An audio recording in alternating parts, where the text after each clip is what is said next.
Bonjour à toutes et à tous. Je vais essayer brièvement de vous présenter une petite synthèse du premier atelier qui a eu lieu ce mercredi 10 septembre au collège sur les neurosciences pour les parents. Je tiens tout d'abord à remercier les parents qui sont venus hier. Nous avons pu discuter, échanger, partager nos idées. C'était très riche. Merci encore.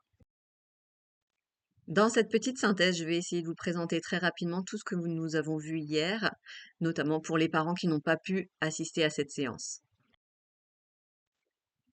Nous avons tout d'abord expliqué pourquoi enseigner les neurosciences, enseigner le fonctionnement du cerveau aux élèves est important pour leur réussite.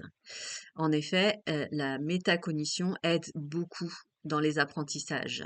Qu'est-ce que c'est que la métacognition? Eh bien, c'est le fait de planifier, surveiller et évaluer son propre fonctionnement cérébral, son propre fonctionnement cognitif.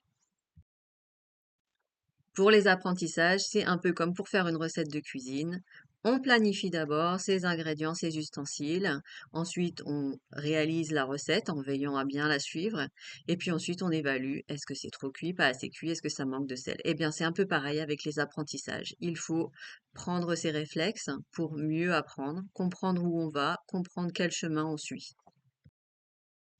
Pourquoi est-ce qu'on s'intéresse à cette métacognition et aux neurosciences? Eh bien parce que de nombreuses études ont démontré que ça a un impact très positif sur la réussite scolaire. Donc on ne va pas s'en priver. Les ateliers pour les parents sont conçus comme des moments simples et conviviaux où chacun peut poser ses questions quand il veut. Il ne s'agit pas d'un cours magistral, mais bien d'une discussion interactive entre nous. Et je rappelle que vous pouvez venir avec vos petits-enfants et vos bébés. Bien sûr, on a un équipement adapté. Donc, lors de ce premier atelier, nous avons essayé de repérer certains neuromythes, c'est-à-dire des croyances fausses sur le cerveau, et de comprendre pourquoi c'est faux. Par exemple, un neuromythe très courant, c'est de dire que nous n'utilisons que 10% de notre cerveau. Bien sûr, c'est faux. Nous utilisons tout notre cerveau, pas toutes les zones en même temps, mais elles sont reliées et connectées en permanence. Pas la peine donc de prendre des petites pilules ou autres mécanismes pour essayer d'utiliser 100% du cerveau. Nous le faisons déjà en réalité. Nous avons aussi vu que le cerveau se développait tout au long de la vie et donc rien n'était joué avant l'âge de 6 ans. Le cerveau continue à se développer, il est très plastique et il évolue au fur et à mesure des expériences et notamment à l'adolescence, il y a des grands chamboulements. Donc oui, tout est possible, tout est possible. Un autre neuromythe courant que nous avons vu, c'est par exemple, nous sommes plutôt visuels ou auditifs. Alors, on a des préférences, c'est sûr, mais ça ne rend pas une ou l'autre des méthodes les plus efficaces.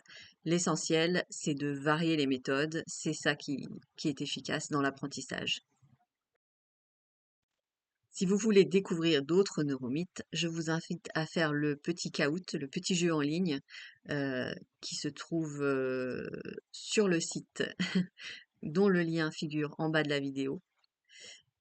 Toutes les informations concernant l'atelier sont sur ce site internet. Je vous invite à le consulter. J'espère que ce petit échantillon vous donnera envie de venir au prochain atelier qui aura lieu le 23 septembre à l'Éternel Solidaire cette fois-ci. C'est un tiers-lieu du quartier, donc ça ne devrait pas poser de problème pour le déplacement. Et cet atelier sera sur les écrans, le sommeil et la réussite scolaire. J'espère que vous pourrez y venir nombreux. Donc le 23 septembre à 18 heures, donc c'est un soir cette fois-ci, à l'Éternel Solidaire, 1 rue de la Solidarité dans le 19e arrondissement. Je vous remercie pour votre attention et j'espère vous voir bientôt. Au revoir.